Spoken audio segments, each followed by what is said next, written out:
Hello everyone. I'm going to start on the 2-minute mark. Got my watch on. It's going to be exactly the 2-minute mark. Let people gather and collect, and if you happen to be watching the recording of this, well, you can fast forward this to the 2-minute mark. Hello, J. Marie. Nice to see you here. Going to be starting on the 2-minute mark. We've got about a minute and a half to go. Hello, Kellyanne. Hello, Trina. Awesome to see you. Another minute and a half because we're starting on the 2-minute mark. 14 people, that was quick.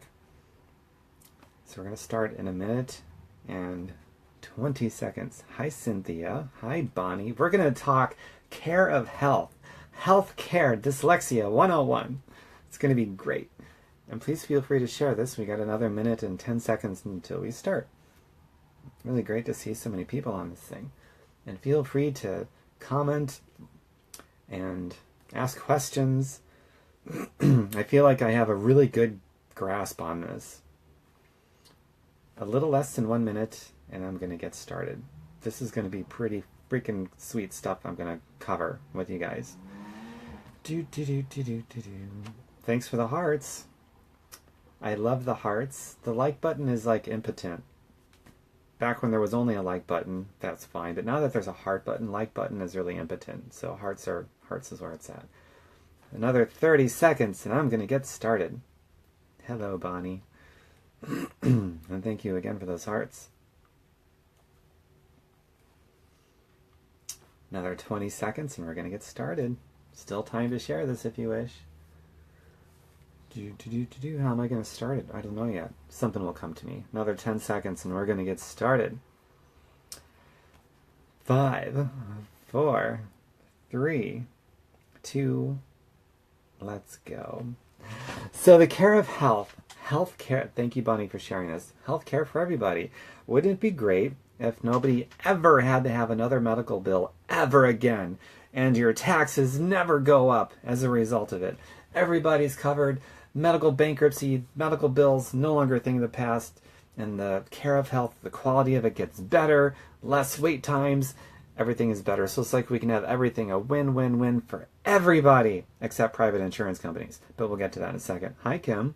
So the number one question that everybody has, because everyone thinks this sounds like a pretty good idea, except I'm not in favor of it because how do we pay for it? My taxes are already too high. I don't want to pay more in taxes. Are you familiar with corporate welfare? Are you? Good, someone is. And another, and another. So here's the deal.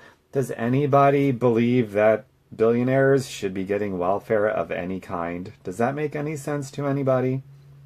Nothing again. I love rich people. I do. I love poor people. I love rich people.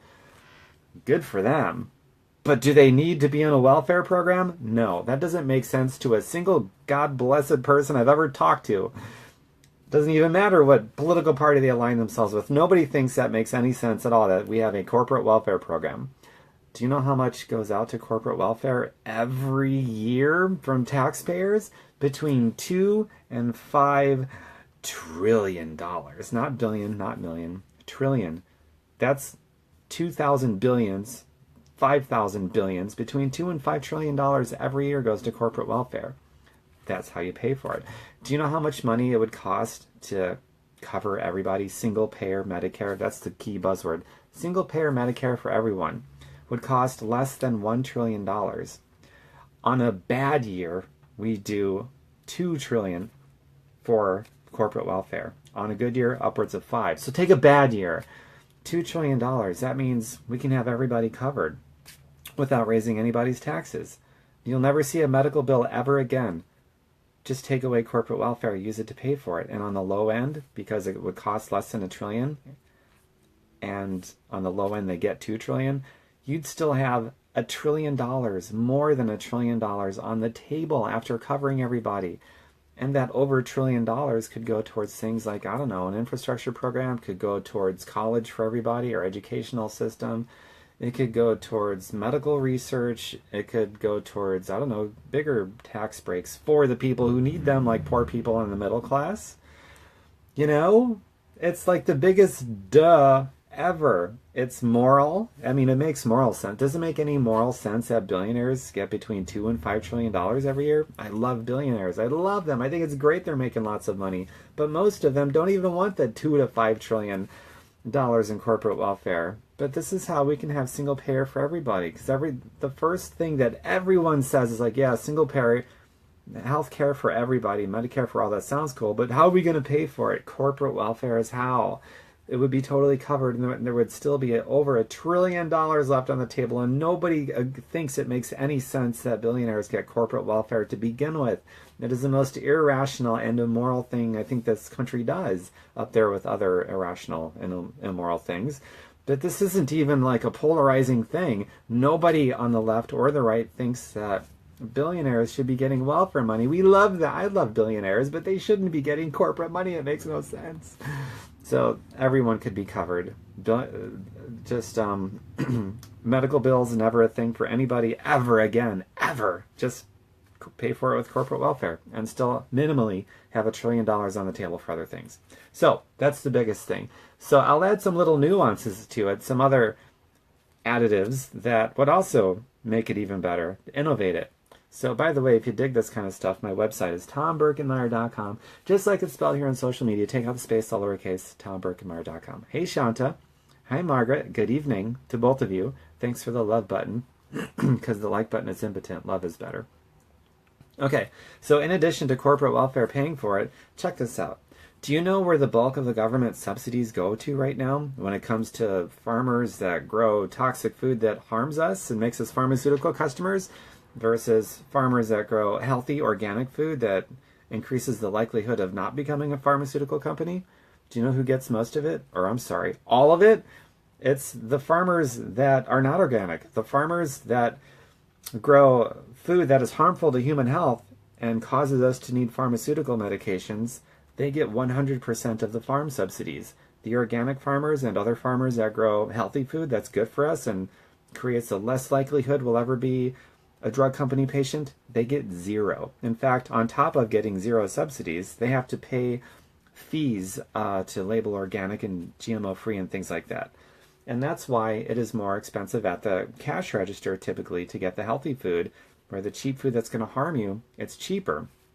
However, for people that are smart enough to look beyond what the eyes can see and have the attention span greater than that of a goldfish, if you look at the total summation of your personal cash flow, your balance sheet, if you're skimping out typically on the cheaper food at the cash register because it's less, you're going to buy it. It's going to cause you to be a pharmaceutical patient and have other problems.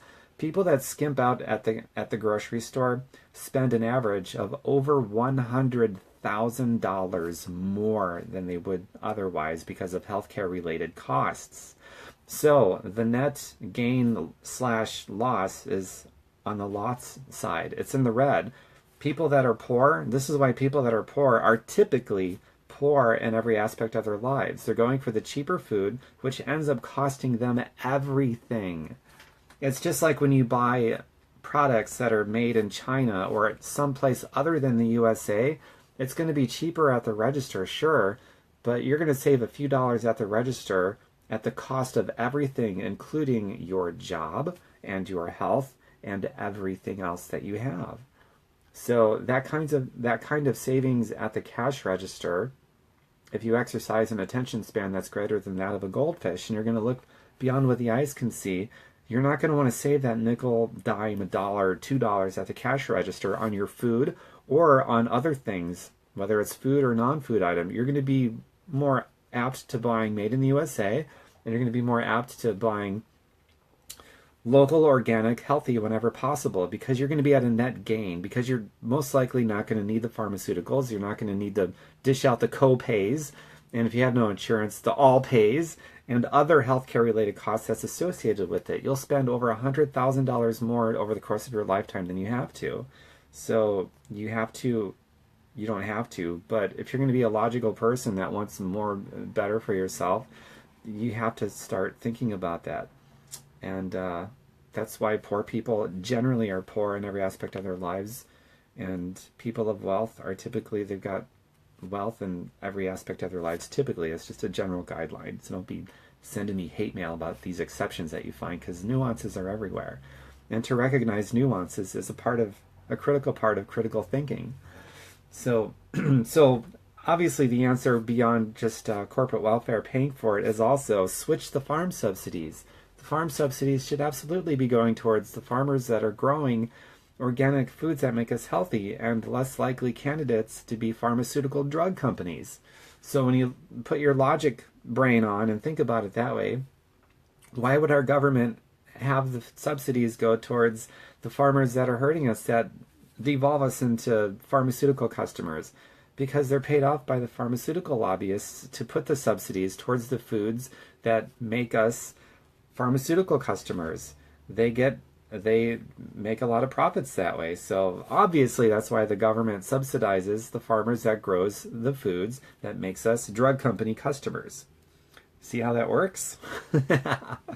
So it's incumbent upon us to start putting our money where our values are, and put it towards the farmers that are doing the responsible thing. Anything that we buy with our dollars, that's us saying, give me more of that. Protesting on the streets with placards is scoffed and laughed at because it doesn't mean anything. It doesn't change anything at all. The only vote that they're going to listen to is the vote that you make and I make with our dollars, what we spend our money towards. That's it. And if enough people get in line with that message, which is why I really like you guys sharing my videos, because it's not about me. I'm the messenger. This is the message that needs to be shared. More people need to become aware of this so that we've got a shot at showing up in large enough numbers to put our money where it needs to go, and thus industry will follow. And the healthy food will become the cheap food, and the garbage food will be the expensive food. And then nobody's going to want to buy that. There would be no reason to make garbage food anymore, so it would just stop. It would be an industry that would be history. So that's how we change that. It's like, when you're going to wait on the government to do the right thing? I don't think so. That's the never-ending waiting game. You'll die from that wait. Hi, Jojo. Hi, Tanya. Very nice to see all of you. So those are two areas in which we can have everybody covered, and nobody ever needs to see a medical bill ever again, and the quality of the care goes up, the waiting lines go down, taxes come down. Can you imagine that? Your taxes go down, and you have Medicare healthcare coverage for the rest of your life without ever seeing a medical bill ever again. Doesn't matter who you are, what conditions you have pre-exist. None of that matters. Everyone's just covered. You never see a medical bill anymore, and your taxes go down. Corporate welfare pays for all of it. And then because we need to switch the farm subsidies and reward the farmers that are growing food that makes us healthy, then there's going to be fewer claims made because people are healthier. That also drives it down. But we'll never see it again anyway because we won't be paying for it. But that also puts more money on the table to do things more with our country, like a New Deal and new infrastructure and medical research and whatever else that we need that's going wrong. It just puts more money on the table. And one more thing I'll bring up. This is a big one. You know how, like, the top 0.2% of fragmentation of them are always like, poor people just need to pick themselves up by their bootstraps. Out of context, that sounds really wonderful. Of course, work hard, pick yourself up by your own bootstraps. But if only they lived by the same creed. They don't. There are always, have you noticed? Capitalism, free marketplace solves everything. They don't play in that game. They're not picking themselves up by their own bootstraps. They don't play in the game of capitalism or free market. You know, they get bailed out by the government. We don't get bailed out. I don't even want to get bailed out. I don't think anybody should be bailed out. But I'm just pointing out the hypocrisy of a fragmentation of the top 0.2%. Free market, pro-capitalism, and pro-pick yourself up by your own bootstraps. Those guys, they get to privatize their gains, which means if they make money, they don't get taxed. And if they lose money, they get to socialize their losses, which means you pay for it. If you have a job, you're going to work for a living, you have to pay for their losses. If you make money, you have to pay taxes on it. If you lose money, oh well, so what? Pick yourself up by your own bootstraps. Those guys don't have to play by any of those rules. But they're telling you free marketplace, they're telling you capitalism is the way. And there's nothing more anti-capitalism than that. Those guys are the real socialists. They don't even call it correctly. They're not being intellectually or morally honest. It's a system that's absolutely slanted against everybody else, rigged against everybody. That's why I'm always saying you're in a system that is rigged and slanted against you. You have to create your own opportunity. You cannot wait on government or big business to do the right thing. You have to create your own opportunity, and there's nothing preventing you from doing that. So while I recognize the system is totally slanted and rigged against ordinary people, at the same time, I also recognize that is no excuse. That's no reason to stay poor. It's no reason to stay middle, for that matter. It's no reason not to be rich if you want to be rich. You just have to create your own opportunity. And there's nothing preventing anybody from doing that. And that's something that's not talked about in the media. In the media, it's you'll do better once the government is doing better for the people. And that's a waiting game that may not ever have an end. So you have to create opportunity for yourself. Otherwise, you're playing in a system that's rigged and slanted against you, and I don't know that it's possible to do really well if you're going to play in that system and not create opportunity for yourself. I just don't think it's possible to do well there. So what I would like is some consistency for the top 0.2%. If they believe in capitalism so much and free market, they should play in that. So when they have a loss, they shouldn't get bailed out. If they do well, they should pay taxes on it like the rest of us. They just need to have some consistency. If they want to be socialist for them, but capitalism for everybody else, they should just come out and say, of course they're not going to say it, but that would be honest. At least we could still rail against what they're doing, but respect them for their honesty, right? But their message is not consistent. So that's my rant for right now. But that is, I gave you 3 things. The first thing is, if you don't know what that is, you can go back and watch this. But the first example I gave you is how we can pay for Medicare for everybody. And the message needs to get out. That's why I make these videos, because sometimes they get shared. And who knows, maybe someday it'll come to fruition and we will have a single payer Medicare for everybody thing. That would be nice. And anytime I've ever done a video or a blog post where I talk about healthcare for everybody, and I just bring up one fact, and it prevents people so far from saying, but how are we going to pay for it? I'm against it because we can't pay for it. All I have to do is say, pay for it with corporate welfare. Because corporate welfare exceeds what it would cost to give healthcare for everybody. It pays for it easily. And nobody thinks billionaires should be getting welfare. We're happy for them. They're doing well. Very happy for them. Really, truly. But nobody thinks they should be getting welfare. That doesn't make any sense. So it's easy to cover everybody. Just pay for it with corporate welfare. It's so easy. And it's pretty cool because when it comes to healthcare, that's a hot button issue. People always fight about it. And when I bring that up, so far I never see anybody fighting about it. So I think that's a message that resonates well, but it's like, oh, duh, that makes sense. It's the biggest duh ever. So there you have it. Please feel free to share this. And feel free to make your own videos too and post your own blogs. I would really love for you guys to share this message. Not for me. I don't care about me. It's the message that I care about. So if you don't want to share this live feed, then type up your own blog post or do your own video and get it out there so that it starts spreading and people become aware that healthcare for everyone can be a thing with corporate welfare money. It's that easy. It's like first grade simple conceptualism. We can do it, okay? So I'll keep this on for another minute if anybody wants to say anything or if you have a question. And if I don't hear from anybody in a minute, I'll just say goodnight. So let me scroll up. I see a lot of people just intently watching. Hi, Becky Jean. Hi, Natalia. Hi, Dawn. Hi, Margaret. Hi, Rob. Hi, Tammy. Hi, Christine. A lot of people logged in and off. Some people stayed logged in. That's cool.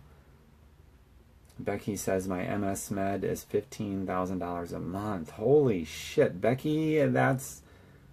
Hopefully you have insurance that covers most of that, but insurance is awful. Oh, I'll add one more point. Health insurance should not be privatized. It's flat out immoral to have health insurance privatized, period, because that's for profit. Healthcare should not be for profit.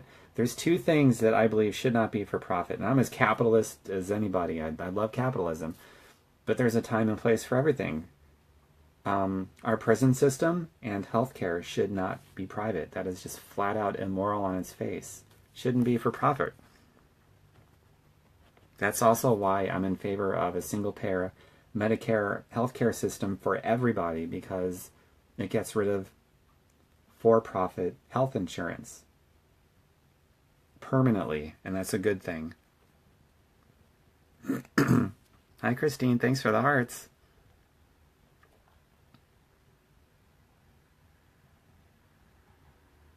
And Becky Jean, by the way, your $15,000 a month for your MS meds would be reduced to $0 a month if and when we get single-payer Medicare for everybody.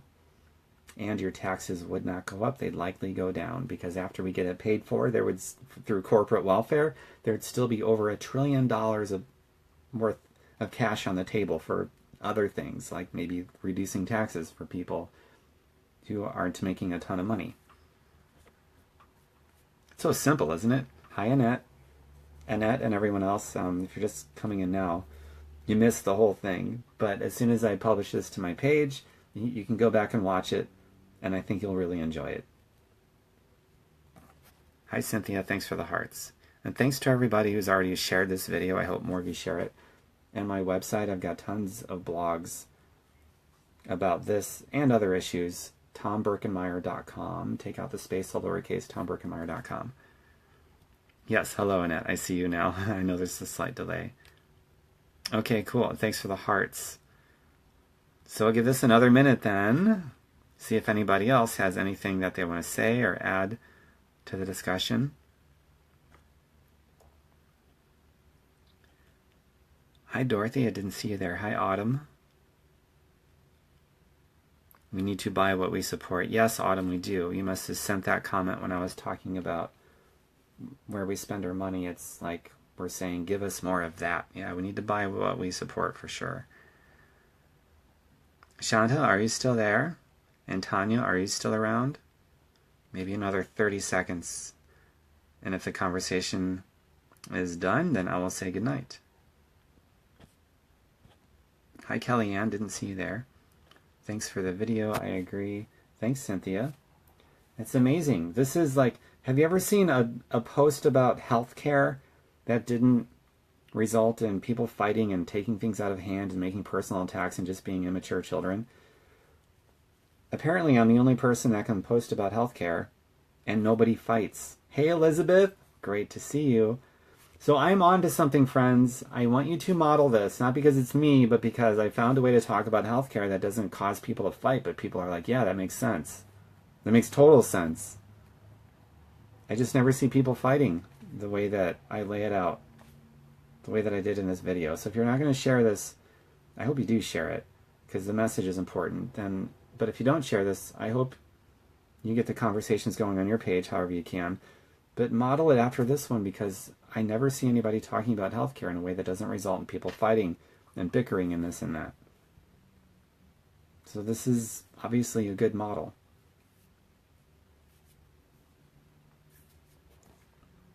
Always spot on. Well, thank you. All right. Since it was a little more chatter, I'll give it another 30 seconds. And thank you, Elizabeth, for sharing, and the others that have shared this. For those of you that have just logged in now, I'm pretty much done with it. I'm just sticking around in case, for another half a minute in case someone else has another talking point. But you'll be able to go back and watch this once I tap finish here shortly. Hi, Kimberly.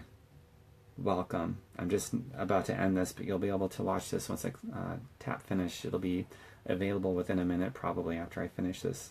But it's a really good one. I think you'll really enjoy it. So I hope that you go back and watch. Okay, and I don't see anybody saying anything else, so I'll give it just another couple of seconds, and I'm going to get on with my evening. I hope all of you have a wonderful evening, and remember, we can all have a life where we never get another medical bill ever again. Just have corporate welfare pay for it. So look for your candidates running for office that support single-payer Medicare for everyone, and put them in office so that we've got people that represent us instead of pharmaceutical and private insurance donors. Do you want people in our public offices representing pharmaceutical companies and private insurance companies, or do you want them representing us? This is like the biggest duh ever. Corporate welfare pays for health care for everybody. So, vote appropriately.